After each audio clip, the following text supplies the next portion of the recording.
Buenas tardes a todas y todos. Comenzamos entonces la última mesa que tenemos en conmemoración del Día Internacional de la Mujer. Vamos a comenzar con la ponencia de la licenciada Edith Vargas Jiménez y después vemos si hay alguna pregunta en relación con esta ponencia. Comenzamos, por favor. Buenos días a todos, mi nombre es Edith Vargas Jiménez, soy profesora en la Escuela Nacional Preparatoria, plantel número 4 Vidal Castañeda y Nájera, y en este día les voy a presentar una pequeña charla conmemorando el Día Internacional de la Mujer. Esta charla lleva por título Campesina y Artista, Violeta Parra y la lucha contra los prejuicios. Evidentemente aquí lo que vamos a ver es cómo una mujer en los años, a mitad del siglo XX, años 50 más o menos, logra emanciparse del rol asignado a nuestro género, el rol asignado a las mujeres, que dictaba cómo tenía que ser una mujer en esa época, qué atributos tenía que tener, tanto físicos como psicológicos y sociales. Y vamos a ver que Violeta Parra rompe de dos maneras muy importantes con este estereotipo, con este prejuicio. Primero vamos a conocer quién es Violeta Parra. Y para esto quiero que pongamos un poquito de atención en el mini documental que vamos a ver. Es muy pequeñito, solo voy a poner un fragmento. Violeta Parra es una de las mujeres, de las artistas más importantes en Chile. Violeta Parra nació en 1917, sin embargo dejó un legado tan importante que hasta el día de hoy es un referente para la cultura popular. Se dice que es el alma nacional de Chile, y proviene de una familia muy importante, no en el sentido monetario, pero sí en el sentido cultural. Es hermana del antipoeta Nicanor Parra y es hermana también de otros dos grandes que son Eduardo y Roberto Parra, que también tuvieron una participación muy importante en la cultura popular chilena, porque ellos dieron paso a lo que es la cueca urbana proletaria. En este sentido, vamos a ver un poquito acerca de este personaje tan importante como es Violeta Parra. Pueblo de San Carlos, cuna de artistas, una familia chilena, común y corriente, pero con chispa. 2 taitas y 10 críos, una de ellas nació con 2 dientes. Crecía a contramarea, valiente y brava hierba, pero se encontraba fea. Más adelante, cuando su hermano mayor, el noble Nicanor, le sembró el bicho del arte, ella no encontró parte para meterla en su vida. Sin embargo, cuando empuñó una guitarra, sintió por vez primera un silencio en sus penas, un espacio para la causa, un momento de mente plena. La mujer halló la calma, el arte halló a Violeta. Y bueno, aquí vamos a ver, es fundamental en la vida de Violeta Parra su infancia. Su infancia la va a marcar muchísimo de varias maneras. Una de ellas, básicamente, es uno de los hitos más importantes es el aprender a tocar la guitarra. Violeta Parra aprende a tocar la guitarra desde muy, muy pequeña, y esto lo va a acompañar, la guitarra la va a acompañar hasta el final de sus días. Es a partir de este instrumento que ella desarrolla su arte. Tenemos también un hito muy importante que es el alcoholismo del padre. Por ese tiempo Chile estaba atravesando por una crisis muy importante y entonces el padre es cesante, él era maestro de música justamente en la enseñanza primaria y entonces es cesado de su puesto y entra en una depresión muy fuerte de la cual no logra salir ya nunca y se tira al vicio. Esto hace que el padre empiece a solicitar la herencia familiar, la cual también la va a despilfarrar en alcohol y en juegos y va a dejar a su familia completamente desprotegida, sin ningún tipo de herencia. Entonces, esto obliga a los hermanos, incluyendo a Violeta Parra, a que desde muy pequeños empiecen a trabajar en la informalidad, principalmente a través del canto, ir a comunidades a tocar canciones, a tocar cantos y recibir monedas a cambio de ello. También es importante porque esto es fundamental, la acerca a las tradiciones campesinas, que ahora vamos a ver qué importancia tiene en su obra, las tradiciones campesinas. Y finalmente también es muy importante recordar que todo esto que le pasó a Violeta tiene mucho que ver con un fenómeno muy importante que surgió en Chile a finales del siglo XIX y principios del siglo XX, que se denominó mujeres cabezas de familia. ¿Esto qué significaba? Hay que recordar que para finales del siglo XIX, Chile enfrentó una guerra civil que evidentemente enfrentó al presidente en ese momento, Balmaceda, con los opositores en el Congreso. De esta manera se desata una guerra civil y los varones son reclutados.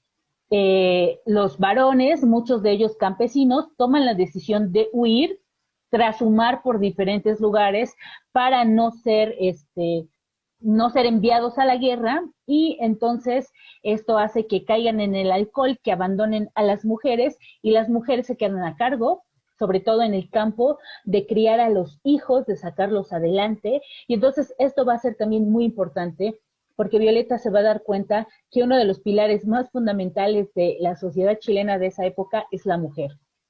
Entonces, ella, ya más joven, ya muerto el padre, viaja a Santiago en 1929, a la capital chilena, y entonces replica el modelo, empieza a cantar música popular urbana, pero ahora en boliches y tabernas de los barrios proletarios, y ahí es donde conoce a su primer marido, Luis Cereceda, que entre otras cosas, la importancia que tiene en su vida es que la acerca al mundo de la militancia política. Él era militante del Partido Comunista, y si bien Violeta Parra no estaba ajena a un pensamiento crítico, a un pensamiento de exigencia de justicia, Luis Cereceda la acerca ya de una manera más organizada, ¿no? Viendo cómo estos partidos se agrupan y llevan a cabo acciones para exigir justicia social.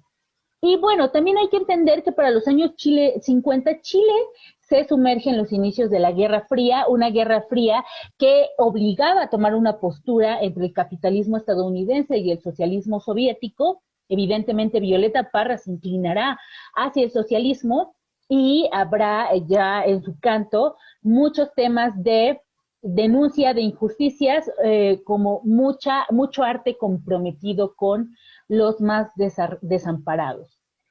Entonces, como les decía yo, Violeta Parra rompe de dos maneras este estereotipo, este prejuicio de la mujer. ¿Quién era la mujer para ese tiempo? Se esperaba en primer lugar que la mujer fuera la que estuviera en su casa, la que criara a los hijos, la que atendiera al marido, una buena ama de casa. Pero también en ese tiempo hay un movimiento muy importante ya de emancipación femenina, en donde ya se está exigiendo el voto de la mujer, y en donde también vestimentas del tipo de minifaldas o formas que ya dejaban más expuesto el cuerpo de la mujer se consideran símbolos de liberación femenina. Violeta Parra, al contrario de eso, ella se vuelca totalmente en el sentido contrario, que es básicamente tomar la tradición y apropiarse de ella y vestir como campesina en la ciudad.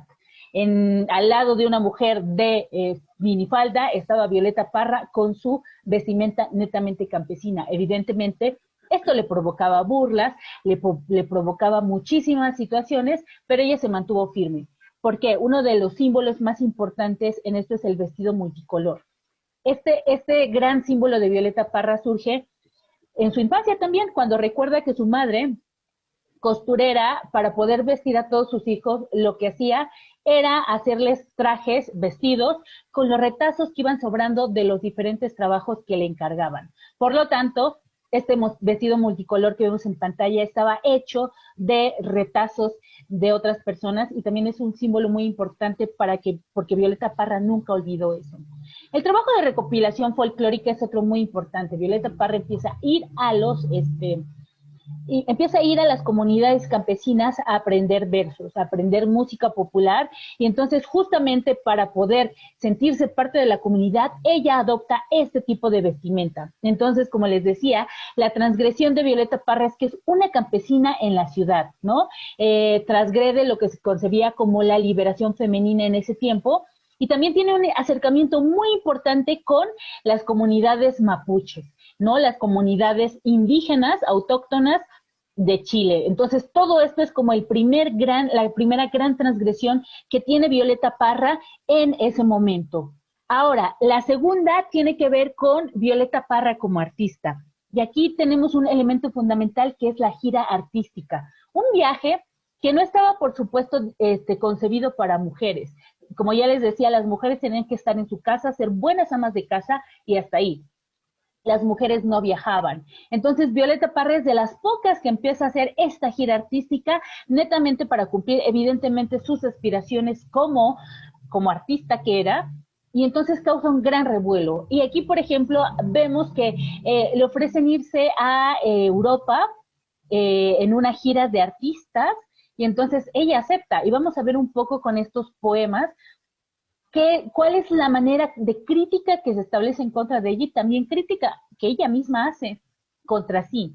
Por ejemplo, en estos versos que tenemos, dice ella, cuando ya toma la decisión de irse a Europa: dejo botar mi nación, mis crías y mi consorte, ya tengo mi pasaporte, me está esperando el avión.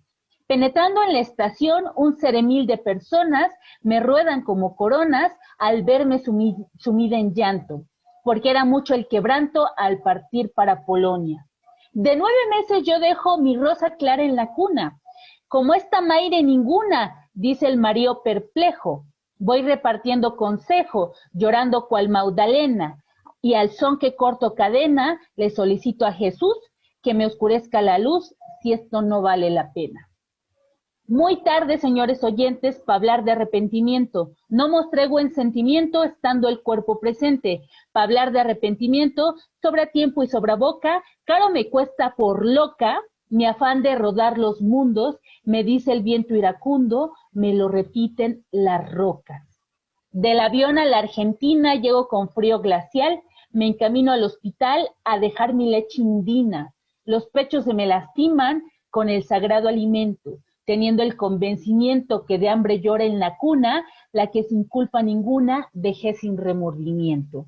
Estos versos son fundamentales porque muy pocas veces podemos ver a una mujer en la poesía hablar acerca de lo que es la lactancia. Ella dice justamente que el marido perplejo dice, ¿cuándo se ha visto una madre así que deje a la cría, no?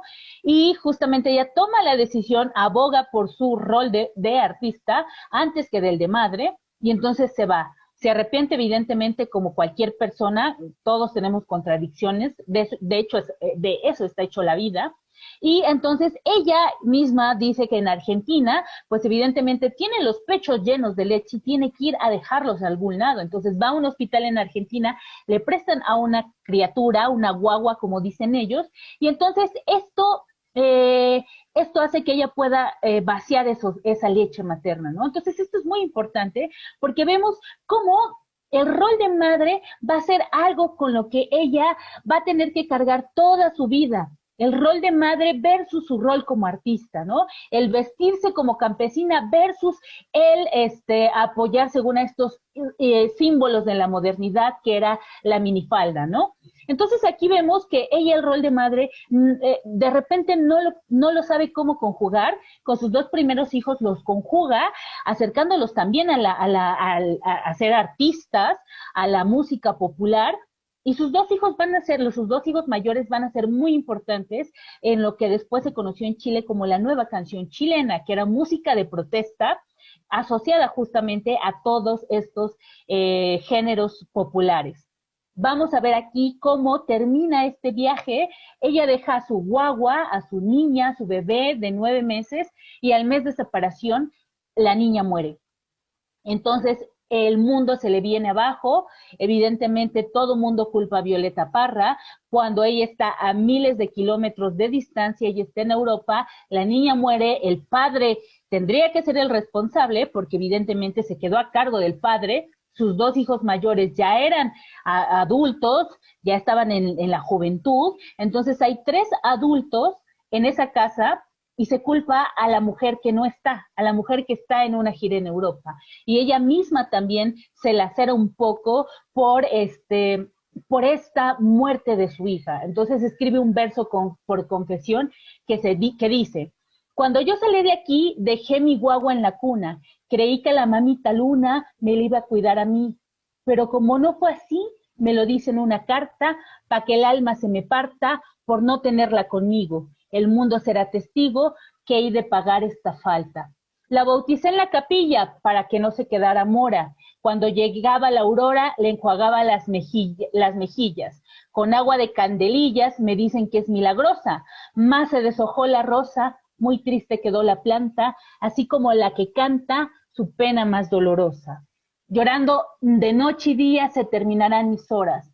Perdóname, gran señora, digo a la Virgen María. No ha sido por culpa mía, yo me declaro inocente. Lo sabe toda la gente de que no soy mala maire. Nunca para ella faltó el aire, ni el agua de la vertiente.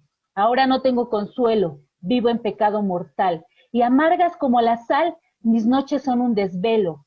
Es contar y no creerlo. Parece que la estoy viendo, y más cuando estoy durmiendo, se me viene a la memoria, ha de quedar en la historia mi pena y sufrimiento. De esta manera vemos que también hay un precio que pagar que la sociedad impone a una mujer que decidió no seguir completamente el rol de madre que se solicitaba en esa época, que abogó por la causa artística, que abogó por seguir sus ideales y que efectivamente tuvo que pagar muy caro, pero ahora sí es contradictorio y complejo que se le siga culpando a ella cuando efectivamente había otros responsables también. Entonces, bueno, básicamente con esto quiero agradecerles, quiero invitarlos a que se acerquen a la obra de Violeta Parra.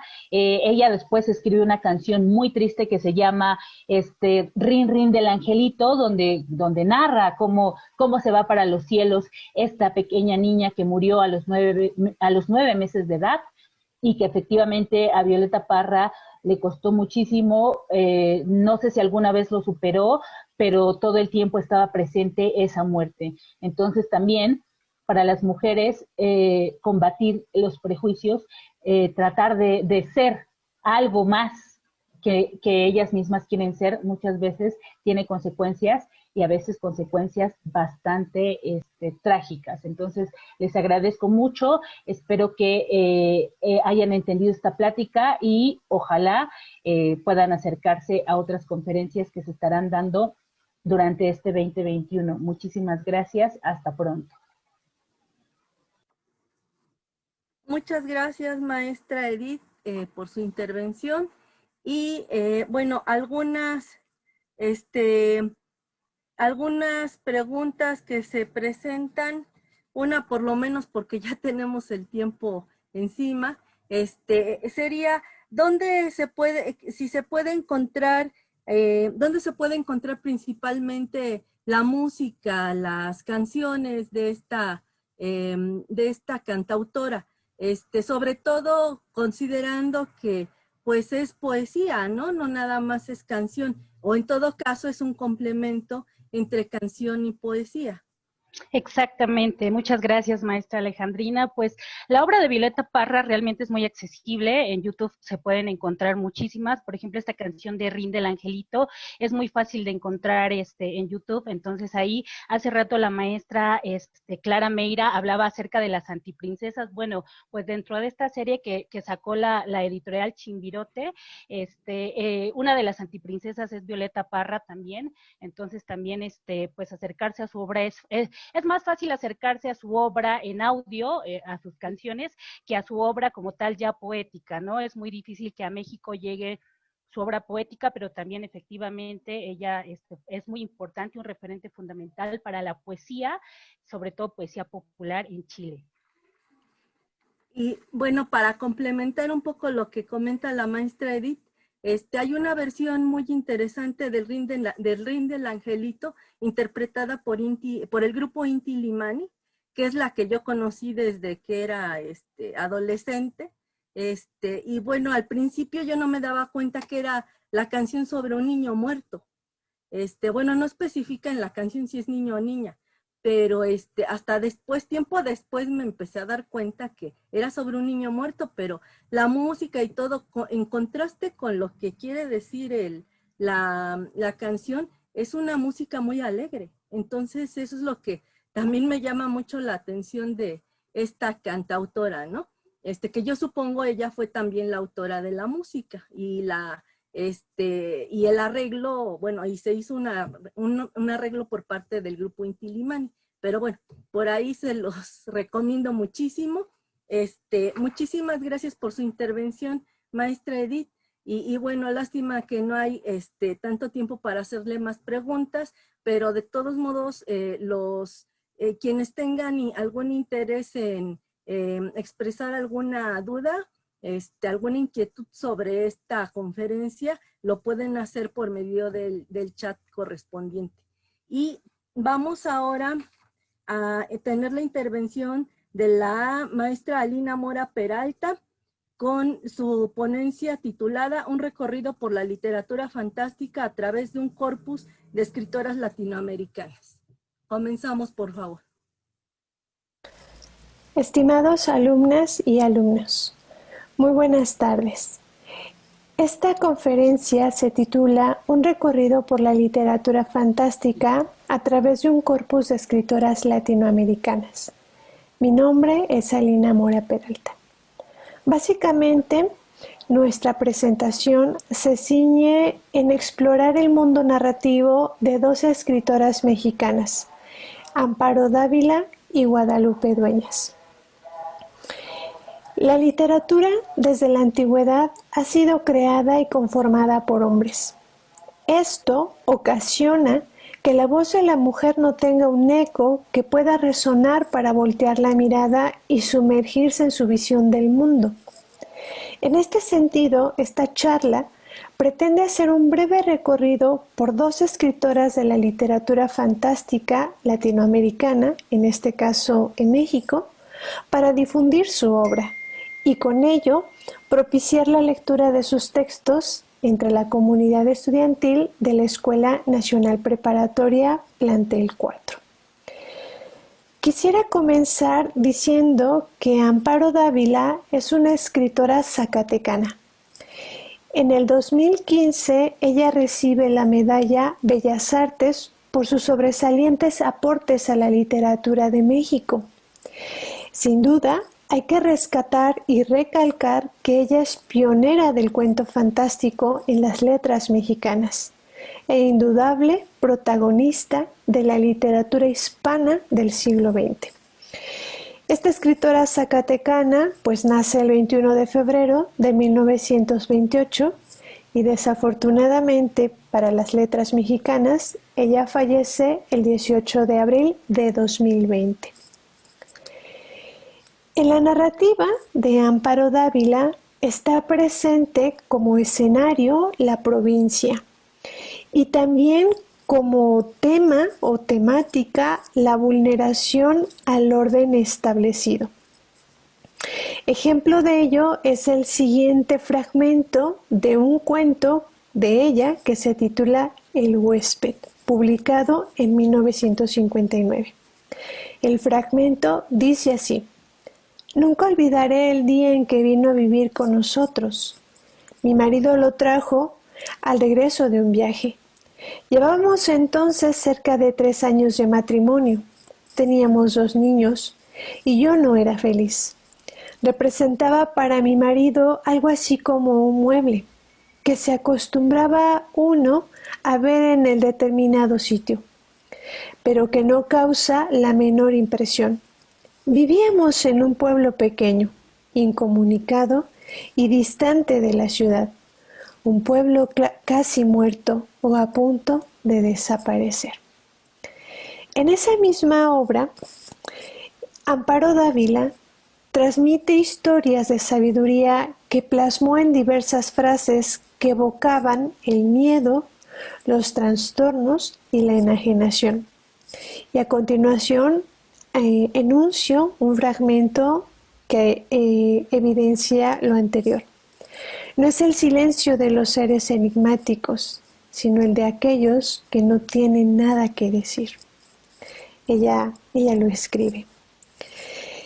En su obra Árboles Petrificados, que se publica en 1977, el tercer volumen de cuentos de la narradora, evocó la muerte, esa que vio pasar durante su infancia en Zacatecas Los Pinos, pues su casa estaba cerca de un cementerio.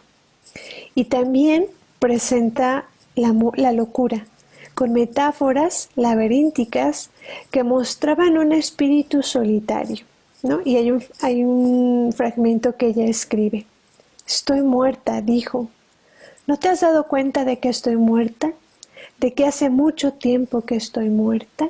¿No? Entonces, la muerte y la locura van a ser tópicos recurrentes en su obra pues artística. Los cuentos más famosos que tiene esta cuentista es El huésped, El entierro, Árboles petrificados y La señorita Julia. Si observamos los 3 primeros cuentos en sus títulos, ya encierran como esa atmósfera lúgubre, ¿no? Donde aparecen estos temas de la muerte, la locura, ¿no? Lo lúgubre, ¿no? Etcétera. Nuestra siguiente cuentista o escritora es Guadalupe Dueñas. Y la figura de Guadalupe Dueñas es desconcertante, desde sus más elementales datos biográficos. Su fecha de nacimiento generalmente la han situado en 1920. No obstante, ha sido rectificada en épocas recientes y aparece como fecha oficial de nacimiento en 1910. Su primer libro de cuentos, titulado Tiene la noche un árbol, lo publica en 1958, contiene 25 relatos, casi todos con una mujer como protagonista, o narrador o narradora, con esta voz pues femenina, y en muchos casos infantil. Pareciera el reclamo de una niña a quien todos han abandonado y que tiene mucho que decir. Refiriéndose a su hermana Mariquita, por ejemplo, ella escribe: decidimos enterrarla en el jardín. Señalamos su tumba con una aureola de mastuerzos y una pequeña cruz, como si se tratara de un canario. Líneas, esto lo dice Guadalupe Dueñas, líneas que revelan lo siniestro como parte de su cotidianidad. La soledad de la narradora se percibe en cuentos como Conversación de Navidad, donde aparece un diálogo entre una mujer y su amante, un hombre casado, o en Topos Uranus, otro cuento, sobre una chica que se refugia en el aroma de las fragancias y los jabones que posee para protegerse de la maldad de sus compañeras y disimular su pobreza. Sobre este aislamiento, la escritora confesó durante una entrevista que le hicieron por una obra titulada Espejo. Ella dice que nunca pudo lograr amistades verdaderas, ni con hombres, ni con mujeres, ni con perros, ¿no? Estaba absolutamente sola por dentro, tan sola que toda su necesidad afectiva se vuelve literaria. Entonces, en Guadalupe Dueñas vemos como estos elementos autobiográficos en su obra narrativa. Los perros y muchos otros animales son algunos de los pobladores de sus cuentos y dan título a varios de ellos. Por ejemplo, tenemos el cuento titulado El sapo, la araña, los piojos, mi chimpancé, digo yo como vaca, canina fábula y las ratas. La mayoría pues son bichos o alimañas, criaturas poco agraciadas, y en el último de estos relatos se lee y cito este fragmento. En los hocicos arrastran despojos de pelo, tiras de pellejo, residuos de tripas que vomitan empalagadas, pasean con su imperio dueñas de la muerte, calvas y malignas se burlan de los hombres condenados a servir de pasto para su hambre eterna. En los textos de Dueñas, entre anécdotas aparentemente inocuas e incluso infantiles, se inserta muchas veces con ironía o mediante símbolos una postura ante el papel de la mujer en la sociedad de su época. Una postura algunas veces firme y transgresora, y otras veces más bien resignada y sufriente, pero siempre exhibiendo un descontento y un rechazo al estado de las cosas. En los textos, Guadalupe Dueñas reitera como esta defensa, ¿no?, de la mujer, pero también se deja o se evidencia totalmente una crítica al papel que asume la mujer pues en su época. Nuestra autora pues nace, como ella lo ha expresado en diversas entrevistas, en una familia coloquialmente dicho chiflada. Encerrada, ella estuvo encerrada en colegios de monjas y criada por unas tías religiosas y sumamente conservadoras. Recluida en un hogar siniestro y con pocas posibilidades de abrirse camino como escritora, ya que ella publica su primer libro pues hasta los 46 años. En la obra de Guadalupe Dueñas se combinan lo ominoso, lo subversivo y una irónica ternura. Algunos de los cuentos son aparentemente triviales e incluso frívolos, pero en ellos se vislumbra una soledad profunda, en busca de un asidero y la dolorosa conciencia de una falta de pertenencia a un grupo, ¿no? Es decir, en sus obras siempre se deja ver este sentimiento de soledad, este sentimiento de no pertenecer a un grupo de individuos, ¿no?, de no encajar en la sociedad. Sus cuentos más célebres pues son Sueño Soñado, Historia de Mariquita y La tía Carlota, entre muchos tantos. Y bueno, sin duda alguna, estas escritoras mexicanas nos han dejado obras literarias invaluables, que muestran miradas del mundo que valen la pena ser leídas y recordadas. Deseamos se animen a sumergirse por este universo narrativo y que puedan conocer la pluma y el talento de estas mujeres escritoras de la literatura fantástica mexicana. Muchas gracias, chicos, por su atención. Gracias a la maestra Lina. Para complementar la presentación de la maestra, le piden acá, por favor, que si puede precisar cuál es la contribución al feminismo de ambas escritoras. Sí, gracias, doctora Alejandrina. Yo creo que desde que ellas empiezan a escribir y a utilizar su pluma, ya están haciendo una contribución hacia el reconocimiento de la mujer. Entonces, desde ahí, porque como lo mencioné al inicio, ¿no?, la literatura siempre fue hecha por hombres o está creada por hombres. Entonces, al momento que estas escritoras se atreven a escribir, se atreven a retratar sus miradas del mundo, es cuando creo que empieza a generarse ese cambio y ellas empiezan a contribuir precisamente a colocar a la mujer pues en un pedestal. No sé si respondí a la pregunta, doctora. Sí, gracias.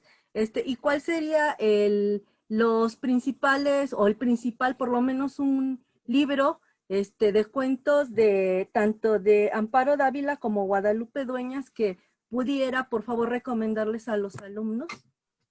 Sí, pues puede ser árboles petrificados, ¿no? Hay antologías de cuentos mexicanos, por ejemplo, pienso más que en antologías, en cuentos que a los chicos les puede llamar la atención. Mariquita, ¿no? Que es de Guadalupe Dueñas, ¿no? Es un texto muy amigable con el lector. También en lo que sería con Amparo Dávila, que sería El huésped, ¿no? Que también tiene como este elemento que irrumpe, que sacude al lector y que lo hace, pues, moverse, ¿no? En un sentido emocional, más bien dicho. Muy bien, muchas gracias. ¿De qué, doctora? Usted. Que tenga, bueno, continuamos entonces, gracias, con la maestra Julieta Morales López, que nos presenta su conferencia titulada Lady Tacos de Canasta. Comenzamos.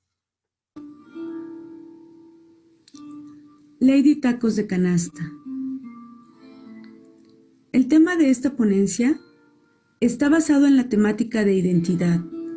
Nadie debe quedarse atrás por estereotipos negativos sobre quién es, a quién ama o cómo se expresa. El título del video se refiere a Marven, mejor conocida como Lady Tacos de Canasta. El año pasado supe de su existencia en las noticias por la fama que tuvo en agosto 20 después de ser despojada de su canasta y bicicleta en las calles del centro histórico de la Ciudad de México por las autoridades locales, ya que para esa fecha ella ya era famosa, pues es un ícono de la comunidad LGBTIQ y saltó a la fama durante la Marcha del Orgullo Gay en 2016. Después de que alguien la grabara gritando, tacos, los tacos de canasta, tacos. El pasado noviembre, tras acudir a una taquería, en una zona famosa de alimentos, estaba sentada comiendo y frente a mí vi un cuadro enorme con la imagen de Marven, su nombre y la marca Netflix, promocionando la serie Las Crónicas del Taco. Ambos eventos atrajeron mi atención hacia la serie y en especial hacia este personaje popular que se veía muy segura de sí misma, muy orgullosa de su oficio y sobre todo muy orgullosa de portar su vestimenta tradicional de la región donde nació.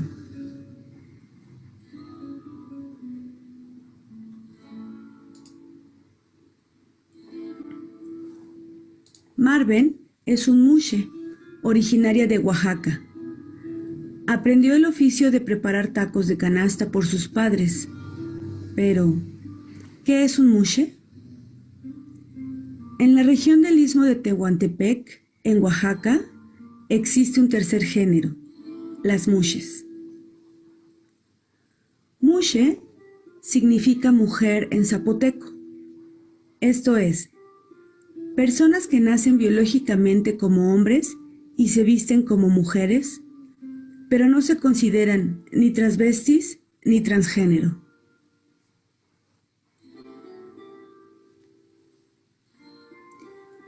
De acuerdo con Ola Sineweg, en su artículo publicado por la BBC en noviembre del 2018, en zapoteco no hay géneros gramaticales, y para entender el concepto hay que saber más sobre su cultura.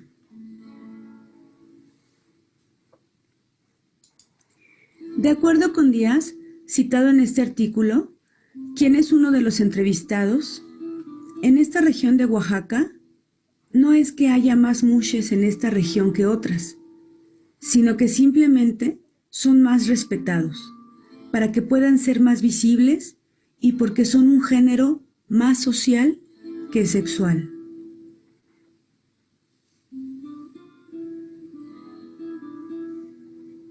El papel de un mushe en la comunidad de Juchitán es importante, porque al ser una región de pescadores o agricultores, son las mujeres quienes tradicionalmente manejan el dinero que los hombres traen a casa. Asimismo, las mujeres son quienes venden lo que los hombres producen y el mercado constituye sus dominios.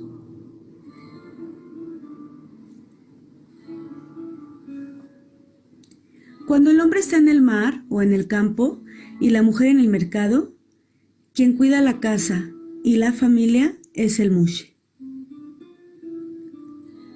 Algunos consideran una bendición para una madre tener un hijo mushe, pues es quien le ayudará en la casa y cuidará a los hermanos pequeños.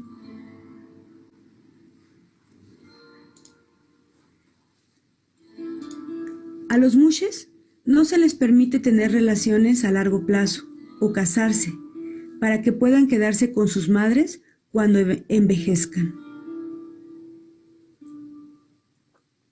Además del trabajo doméstico, muchos mushes trabajan en la preparación de las fiestas tradicionales. Confeccionan disfraces y adornos para velas, bautizos, comuniones, fiestas de 15 años y bodas. Los mushes también tienen un papel importante en la Iglesia Católica, ya que existe una tradición de los 3 géneros, y dicha tradición empieza con una misa para los mushes, además de un desfile con caravanas de autos y camiones decorados, y sobre todo, mujeres, hombres y niños con ropa regional.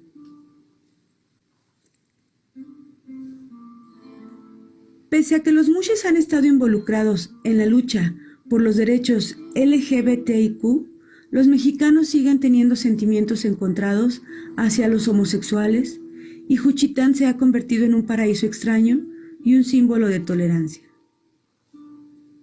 Ahora bien, ¿de dónde viene el término lady? Lady es una palabra en inglés que tiene diferentes significados.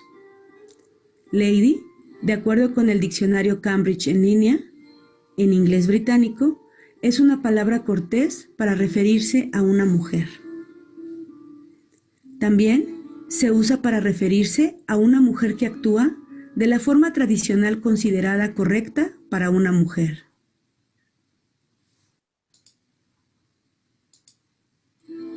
Por otro lado, a veces aparece antes de una ocupación, por ejemplo, a lady doctor.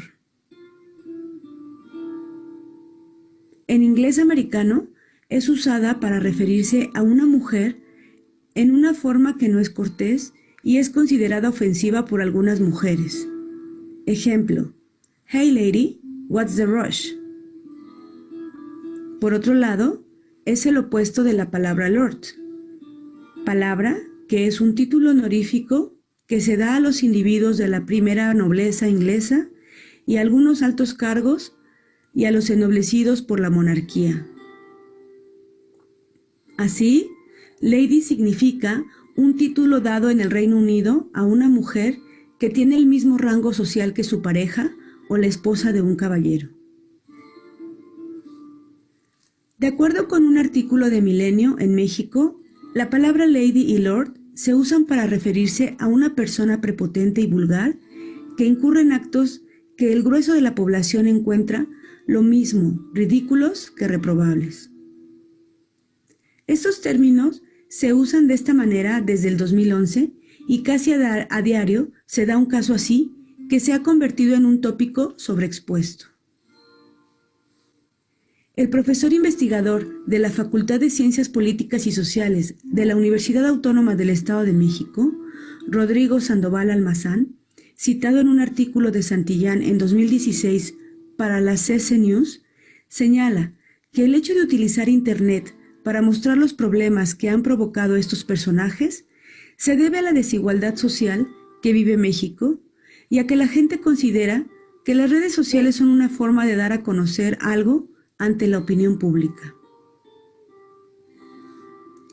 Considera que el uso de los dispositivos celulares y de las plataformas como Twitter, YouTube o Facebook son los elementos que han sido un canal de comunicación y de denuncia de hechos de personas que sin justificación ejercen el poder.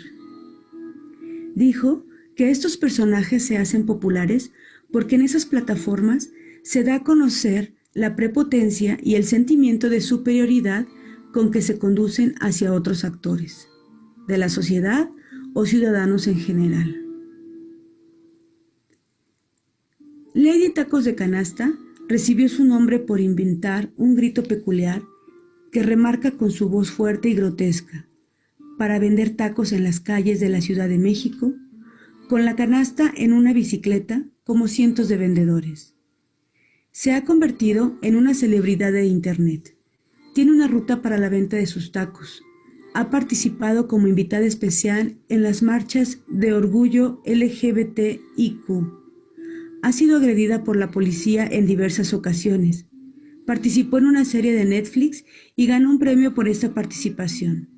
No es una actriz, no es una científica, no es una mujer de la política, pero sí es una persona con identidad social que no se debe de quedar atrás por quien es, a quien ama o por estereotipos negativos.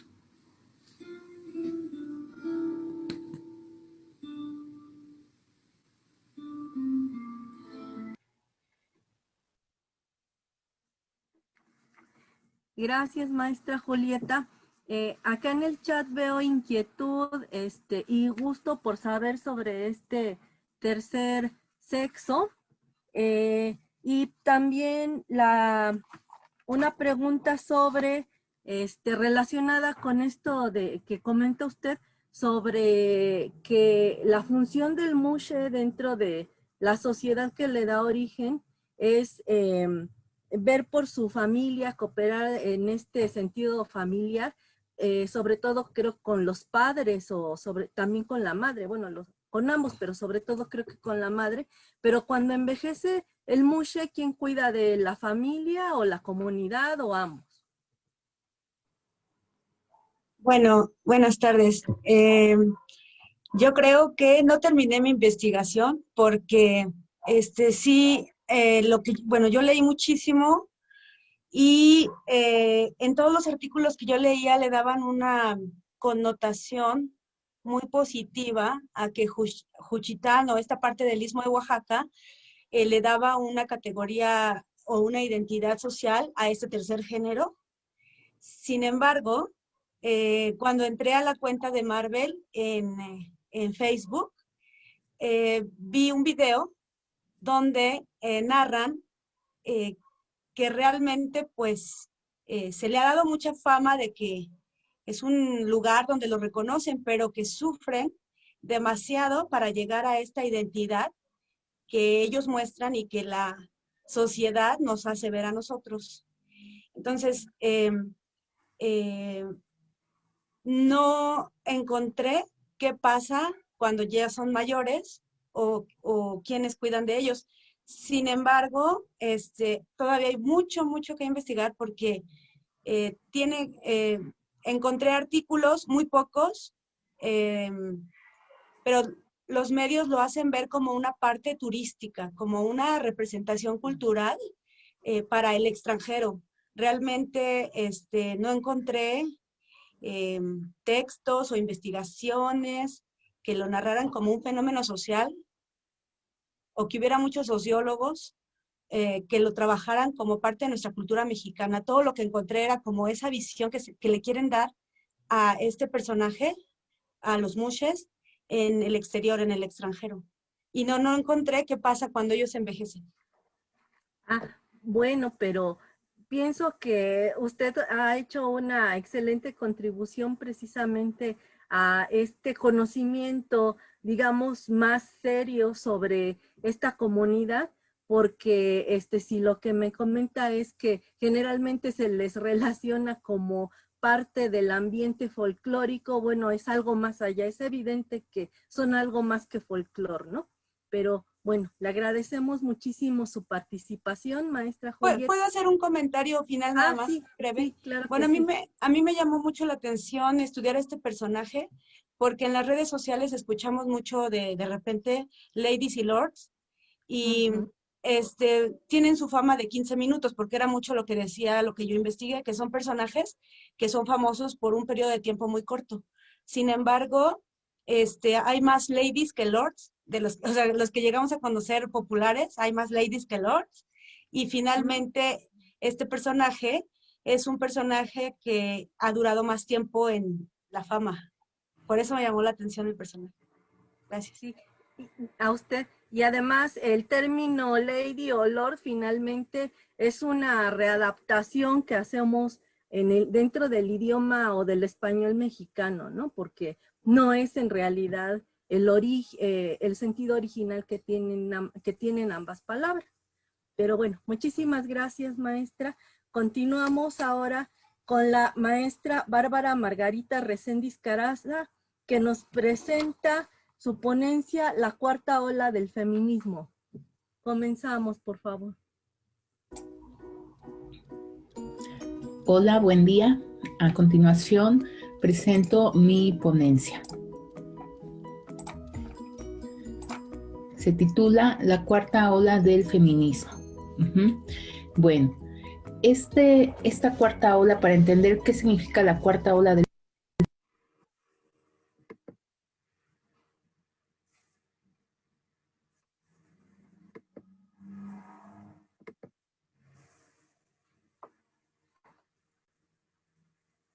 feminismo, tenemos que mencionar brevemente cuáles han sido las tres primeras olas.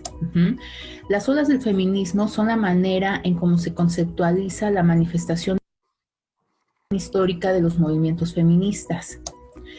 La primera ola se basa en el lema: sin derechos civiles para las mujeres no hay revolución. Esta primera ola se da en el siglo XVII y a mediados del siglo XIX.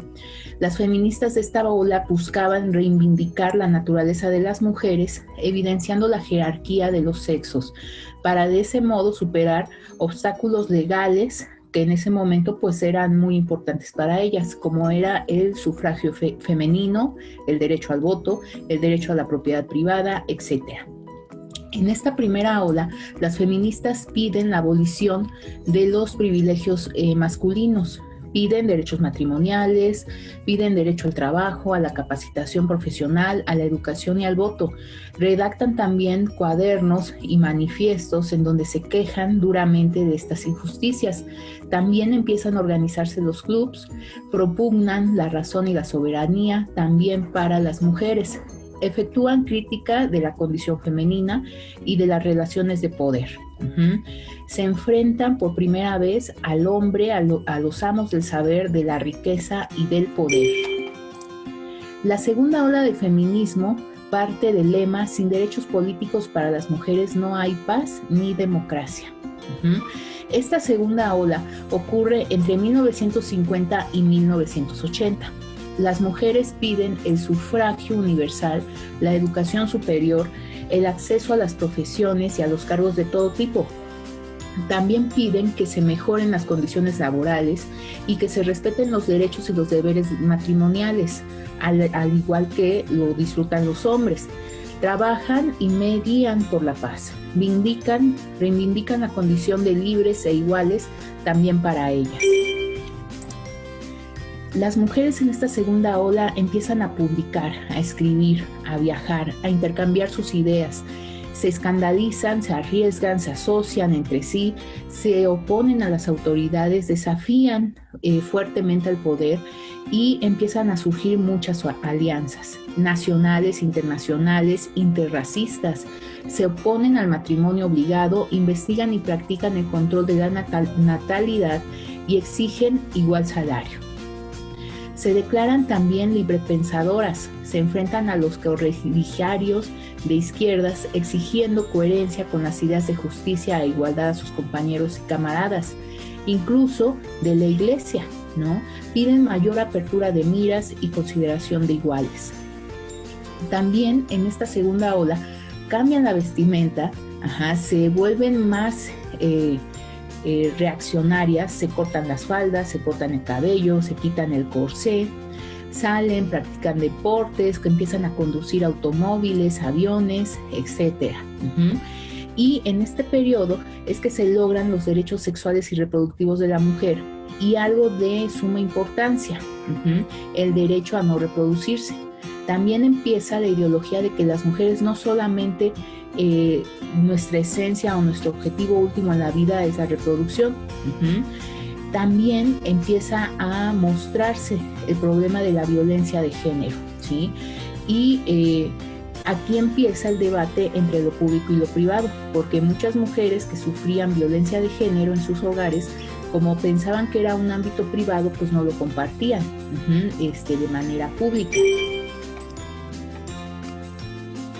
La tercera ola del feminismo va a partir del lema: sin derechos sociales para las mujeres, no hay derechos humanos ni justicia.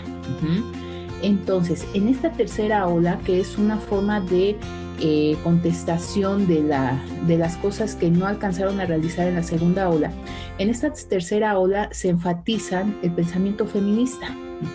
Empieza a haber más estudios sobre el feminismo en universidades, se empieza a analizar más al patriarcado y se empieza a estudiar las desigualdades y discriminaciones de sexo y género. Se acuñan términos nuevos, novedosos, que hagan hincapié en las necesidades propias de las mujeres. Se describen las injusticias como impuestas por las culturas y no por la naturaleza.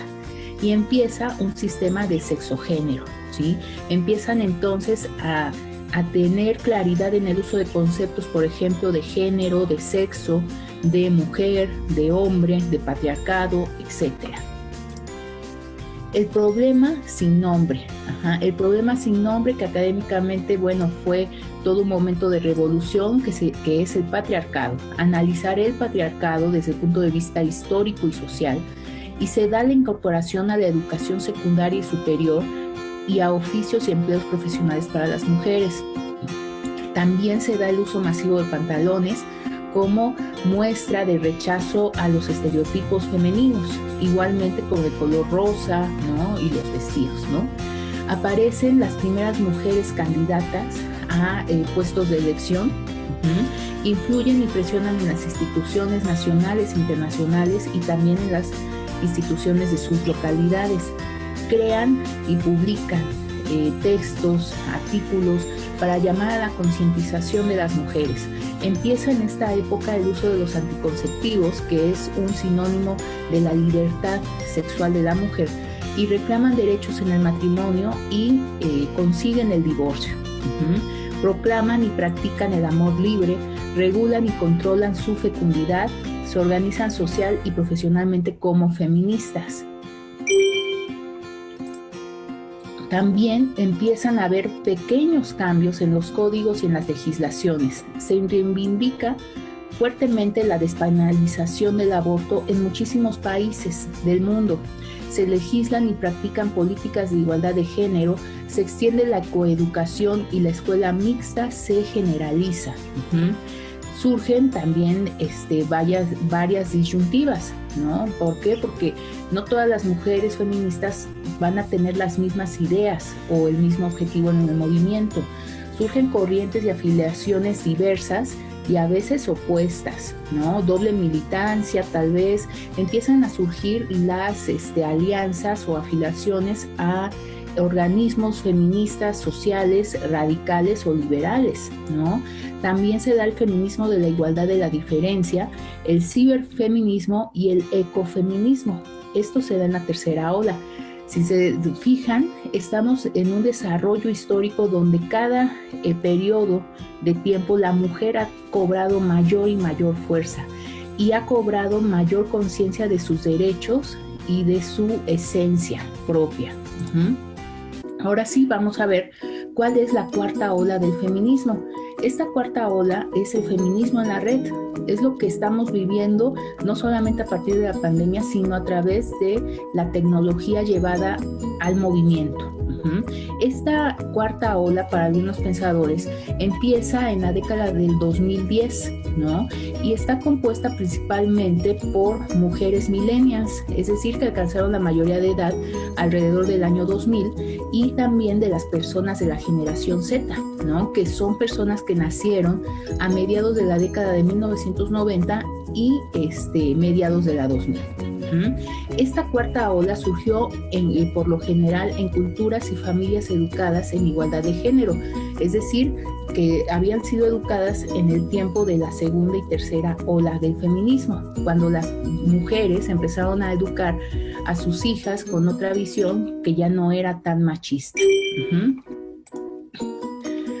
En esta cuarta generación, o en esta cuarta ola del feminismo, se responden los ataques a través de artículos de Internet. Las feministas tratan de compartir de forma masiva por el uso del Internet sus ideas, sus posturas ante la diversidad de género y las oportunidades de igualdad. Aprovechan el uso de redes sociales como Twitter y Facebook para organizar y promover sus protestas.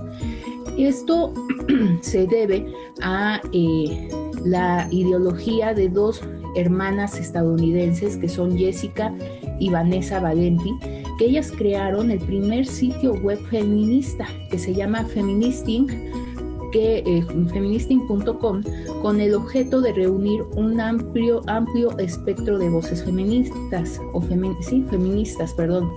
y también el diario británico The Guardian incluyó a Jessica Valenti en la lista de las 100 mujeres más relevantes. ¿Por qué? Porque ella llevó el feminismo a la red.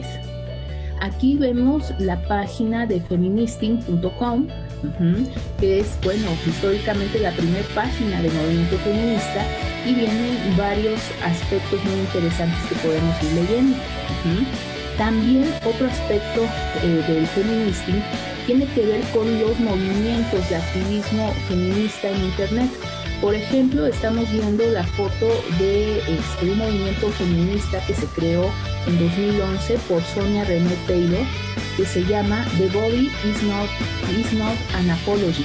El cuerpo no es una disculpa. Y este movimiento que se da por Internet tiene que ver con el empoderamiento de la autoestima de la propia mujer ante lo que llama terrorismo corporal, es decir, las mujeres que son marginadas por el uso o la forma de su cuerpo. Entonces, este es un ejemplo del activismo en Internet que surgió a partir de las hermanas que crearon Feministing. Entonces, pues bueno, aquí hay un ejemplo. Otro ejemplo de los activismos en Internet es el activismo hashtag. El feminismo de la cuarta ola ha surgido enérgicamente el activismo hashtag, consistente en el uso de etiquetas identificables para impulsar el activismo digital. Los colectivos usan las etiquetas para difundir información, fotos y videos en tiempo real y animar al público a compartirlos. Es decir, este asunto del hashtag, que significa etiquetar, tiene que ver con etiquetar las ideas de los principales movimientos feministas. Esto se da, por ejemplo, en Nigeria. Las feministas utilizaron un hashtag que se llamó Bring Back Our Girls para difundir el secuestro de 276 niñas escolares por parte de un grupo terrorista de un hombre llamado Boko Haram en 2014. En Estados Unidos también está el hashtag Black Lives Matter, que denuncia los casos de brutalidad policial racista contra personas negras, que fue también muy reciente. Y también a partir de este hashtag surgió otro que se llamó Black Trans Lives Matter, es decir, que las vidas de los hombres trans negros también importa. Y este movimiento tiene la finalidad de concientizar el asesinato de personas negras trans, sobre todo mujeres de bajos ingresos, mientras que también hay otro hashtag muy importante que es Say Her Name, que se ocupa de mujeres negras que han muerto en encuentros con policías. Este asunto de hacer evidente la problemática que viven las mujeres por su condición de raza, su condición de edad, su condición económica, su condición educativa, ha sido también muy apoyada por varios representantes políticos de todo el mundo. Aquí vemos a Michelle Obama, la ex primer dama de Estados Unidos, que bueno, también participó en el hashtag Bring Back Our Girls. También, bueno, ¿qué va a suceder con este asunto del activismo a través de las redes? Algunos partidarios argumentan que el uso de las redes sociales es buena idea, ya que permite conectar a todo el mundo, o bueno, gran parte del mundo, con los asuntos que están ocurriendo en tiempo real, y lo podemos hacer en muy poco tiempo, ¿no? Pero también hay otra postura que dice o que cuestiona que si este activismo conduce a un cambio real, ya que los usuarios simplemente indican que les importan, o sea, como una reacción en el Twitter o en el Face, y hacen que las personas solamente reaccionen con un clic, en vez de tomar medidas prácticas de movimiento real, ¿no? Es decir, muchas personas solamente apoyan a través de las redes, pero no se manifiestan de forma física. El movimiento también muy importante, Me Too. Este movimiento fue creado en 2006 por Tarana Burke, que se quejaba por la violencia sexual que había padecido. Y surgió en 2017 para denunciar, nuevamente surgió este movimiento en 2017 para denunciar la agresión sexual y el acoso sexual a raíz de las acusaciones de abuso sexual contra un famoso productor de cine estadounidense llamado Harvey Weinstein. Entonces, también este movimiento va a ser muy, muy importante para las personas que han sufrido violencia de género. También el acoso en Internet. Existen víctimas del trolling, que trolling significa mandar mensajes incendiarios pensados para provocar el odio, o el doxing, que hace público datos personales para incitar la intimidación y el acoso, así como de amenazas y de violación y muerte. Esto debido a que existe una cultura machista que todavía está traspasando el uso de la tecnología. Se nota finalmente las actitudes de odio, de rencor, de rechazo hacia la diversidad femenina. Y bueno, también existe pornografía vengativa, ¿no? Que consiste en la publicación de fotos o videos íntimos de una persona en internet sin su conocimiento ni consentimiento. Gracias a los grandes avances de los movimientos feministas aquí en México, es que se creó en 2019 la Ley Olimpia.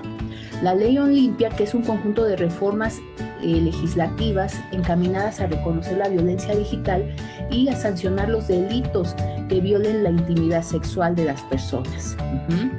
Entonces, aquí vemos un cartel de la Ley Olimpia que nos dice que, bueno, que hay que definir, primero hay que entender qué es la violencia digital, ¿no?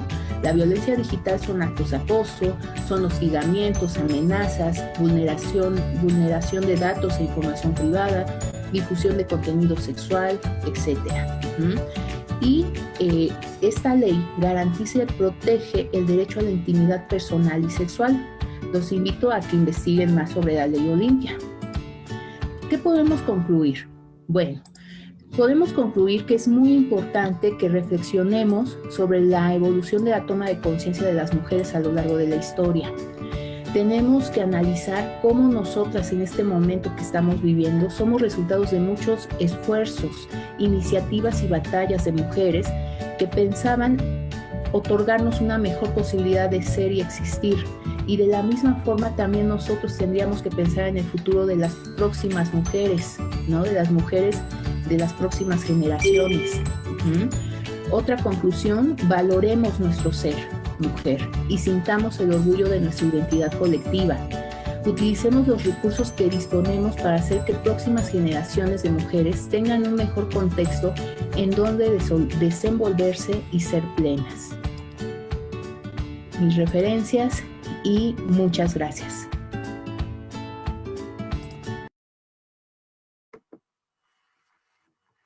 Muchas gracias, maestra Bárbara. Y tenemos una petición y una pregunta muy interesantes. Primero, la petición, si puede compartir bibliografía de filósofas mexicanas feministas, por favor. Claro que sí. Pues la filósofa mexicana por excelencia es Graciela Hierro, egresada de la Facultad de Filosofía y Letras de la Universidad Nacional Autónoma de México, y hay varios libros de ella que están en internet, uno que se llama Feminismo, otro que se llama Me Confieso Mujer, y hay otro que se llama La Ética del Placer, y son libros que se pueden conseguir en internet. De manera, bueno, gratis, ¿verdad? Sí, gratis. Accesible. Ok. Bueno, muchas gracias. Y también la pregunta, ¿cuál considera usted que ha sido la ola más importante del feminismo? Uy, pues la ola más importante, ay, pues tal vez, bueno, las cuatro son muy importantes, pero la que me ha llamado mucho la atención tiene que ver con la segunda ola, cuando es esta lucha eh, muy difícil para entender realmente la esencia de las mujeres, donde las propias mujeres se cuestionan su valor, porque los hombres en ese momento, varios estudiosos señalan que los hombres pues sí ensalzaban a la mujer como algo valioso, que se mostraba en las artes, que se mostraba en la literatura, ¿no? También a la mujer trataban, y esto es una postura, ¿no? Obviamente, trataban de engañarla, haciéndola sentir importante, dedicándose a las labores del hogar y ser sumisas con el hombre. Entonces me hace que la segunda ola es muy especial porque las mujeres estaban en un momento de confort, ¿no? Se sentían apreciadas por los hombres, dado que seguían la normatividad y los ideales masculinos, y los hombres, pues bueno, exaltaban todas las cualidades puritanas de las mujeres, las hacían sentir santas, las hacían sentir muy bien, pero bajo sus propios ideales, ¿no? De dominio. Entonces creo que es una ola muy interesante porque la mujer sale de esa zona de confort, de seguir bajo la tutela de un hombre, y ella busca ser libre realmente. Muchas gracias, maestra. Sí, es un Gracias. tema muy interesante que les ha llamado mucho la atención también junto con los demás, a los alumnos acá en el chat. Y bueno, continuamos con la intervención de la maestra María de Lourdes Aranda con la ponencia titulada Reflexiones en torno a la mujer adulta mayor y la pandemia. Comenzamos. Buenas tardes. Ahora nos toca el tema de reflexiones en torno a la mujer adulta mayor y la pandemia.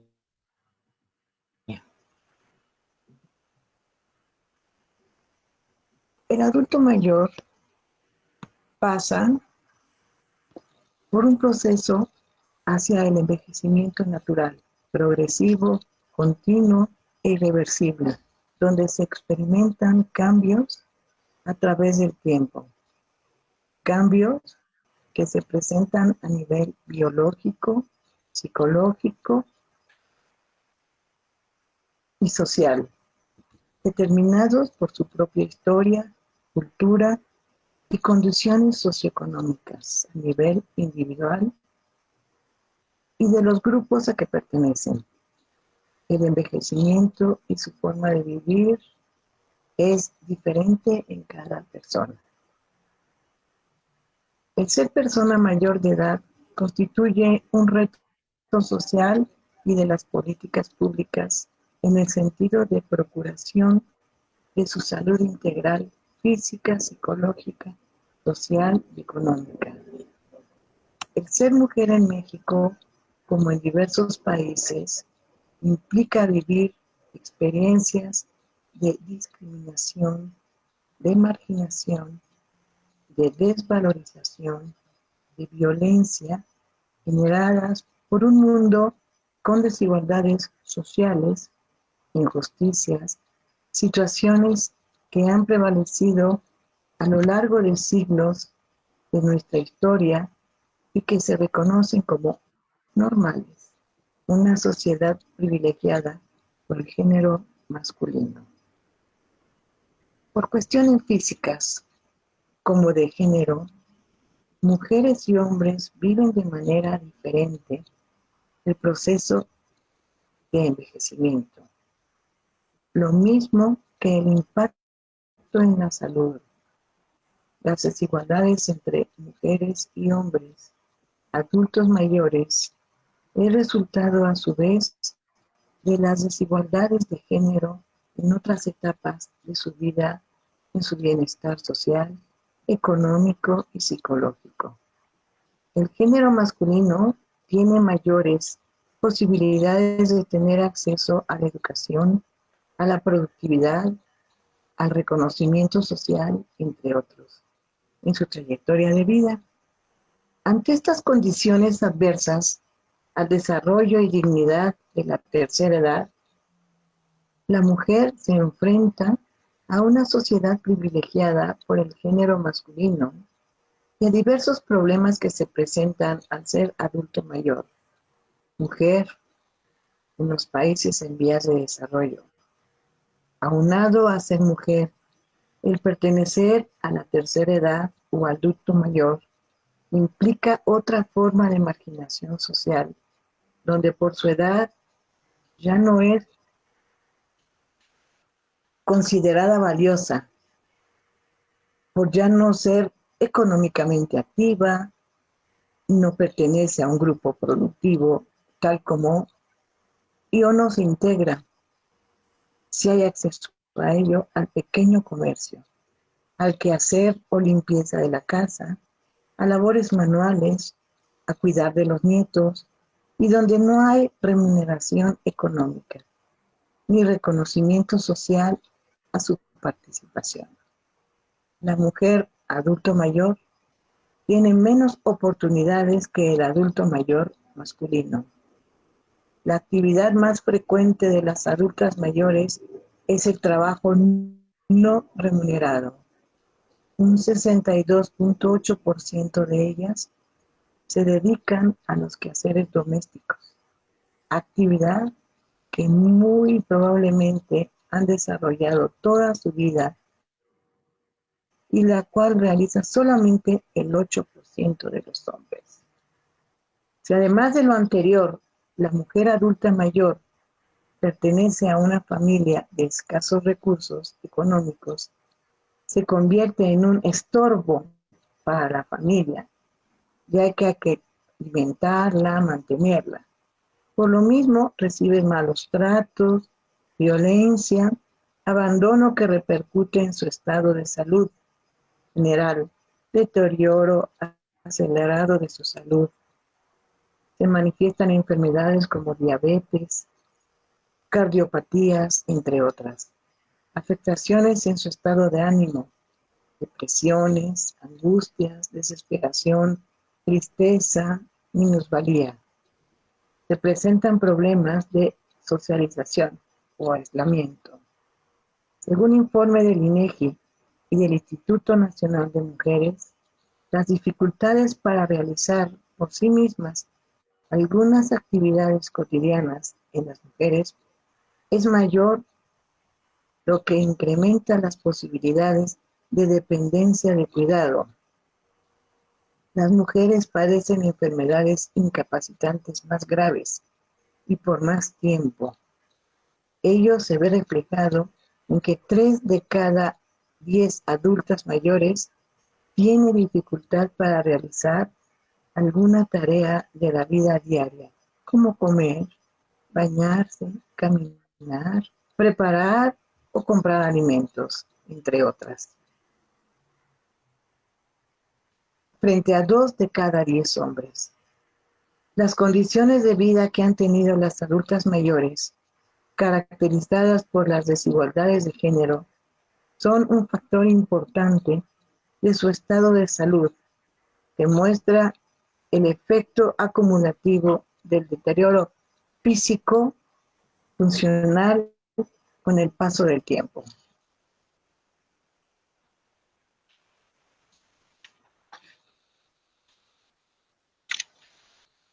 Una gran preocupación de los diferentes organismos y sociedades civiles es la violencia de género a la población femenina asociada, a su vez, por las diferentes formas de discriminación. La mujer, por discriminación de género, ha sido víctima de diversas formas de violencia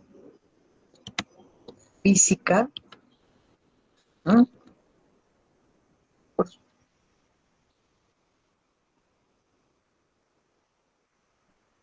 golpes, psicológica, insultos, humillaciones, gritos, abandono, indiferencia, descuido, amenazas. Patrimonial, quitar, esconder o retener objetos o documentos, bienes personales, etc. Sexual, obligar a tener relaciones sexuales sin consentimiento y de manera violenta. Económica, limitar o controlar el dinero del gasto familiar. Esta situación de la violencia se exacerba aún más por situaciones que escapan de la normalidad cotidiana de las familias. Una catástrofe natural, sismos, inundaciones, guerras, donde se pierde el control y favorece la agresividad en ambientes de alta vulnerabilidad, más aún siendo mujer y adulta mayor. Una de dichas situaciones es la pandemia o coronavirus, que surge en China en el 2019 y que ha afectado las situaciones de las familias de todo el mundo, desde lo económico, lo social, lo psicológico, donde ser adulto mayor es una desavenencia y crisis total. El riesgo de contagio en adultos mayores es muy alto, así como las cifras de mortalidad. Aunado a ella, la violencia intrafamiliar ha aumentado significativamente y sus repercusiones son graves comparativamente con datos de otros años anteriores. Una persona contagiada vive la experiencia de la exclusión y rechazo, no solo de la enfermedad en sí misma, con los síntomas y afectaciones que lleva, sino la marginación social, donde los abandonos y malos tratos son recurrentes. No hay suficientes hospitales ni espacios en casa que brinden los cuidados y apoyos que se requieren. Es importante tener presente el componente de género para identificar las características de la población adulta mayor y las condiciones en que vive, posibilitar un envejecimiento activo y saludable en igualdad de condiciones para mujeres y hombres y crear las condiciones para que ejerzan su derecho a vivir una vejez digna y recibir los cuidados afectivos y materiales que requieren. La mujer de la tercera edad, sean como sean sus condiciones de vida, merece respeto, reconocimiento, admiración. No debe de perder su lugar en la sociedad. No merece ser excluida como ser humano, como persona que ha vivido experiencias que han formado a lo largo de su trayectoria de vida y que a su vez ha contribuido a la educación de varias generaciones. La mujer sufre de violencia, de género, los acechos de ser mujer y de la tercera edad y con efectos de la pandemia, merece ser tratada con respeto, con compasión, con cariño, con cuidados y atenciones para que siga encontrando su lugar con dignidad.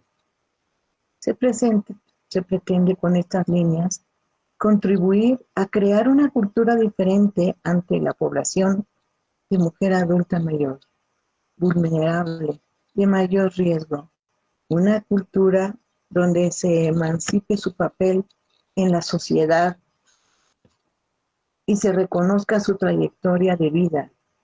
Los retos son muchos y los esfuerzos tienen y deben ser dirigidos hacia el diseño de un nuevo tejido de vida social donde todos quepan, donde la equidad, la justicia, la inclusión sean los colores favoritos de las políticas públicas y el ambiente familiar colabore en esta lucha. Esto requiere una actitud diferente de apertura y compasión, una cultura que empiece desde nuestra casa, nuestra familia, nuestro entorno. La mujer es valiosa por el solo hecho de serlo. Muchas gracias. Muchas gracias, maestra. Acá hay una inquietud. hacen la pregunta en el chat, ¿cuál sería el primer paso para atender este tema con las personas de la tercera edad? Pues para mi punto de vista es comenzar con la familia. Desgraciadamente eso se está perdiendo día a día y eso es lo que tenemos que retomar como familia, como sociedad, ¿sí? En ambientes de trabajo para que la mujer sea valorada desde joven, y si no puede trabajar por estar con la familia, de todas maneras agradecer o estar con ella por todo lo que dio a cada uno de nosotros durante nuestra infancia o durante nuestra educación. Revalorarla ante la sociedad, ante nosotros como individuos y como sociedad. ¿Y qué recomendaciones concretas le daría usted en su trato hacia las adultas mayores a los alumnos? Mejor trato, más compasión, ¿sí? Y en un momento dado saber que ya son gente que no pueden mucho con su existencia, vamos a llamarle así, apoyarlas, ayudarlas, acompañarlas, apoyarlas y demostrarles el cariño, demostrarles que son importantes para nosotros, que son importantes para nosotros. Y además son personas de las que todavía podemos aprender muchísimo. Claro, que tienen un potencial enorme, una riqueza enorme por todo lo que han vivido y que pueden aportar muchísimo a la sociedad. Así es. A la familia, a todos. Así es, maestra Lourdes. Muchísimas gracias por su intervención. Con esta ponencia terminamos esta mesa. Les agradecemos a todos su asistencia. De todos modos, si tienen alguna duda, les agradeceríamos todavía exponerla en el chat correspondiente. Y bueno, les deseamos una feliz tarde. Gracias a todos por su asistencia.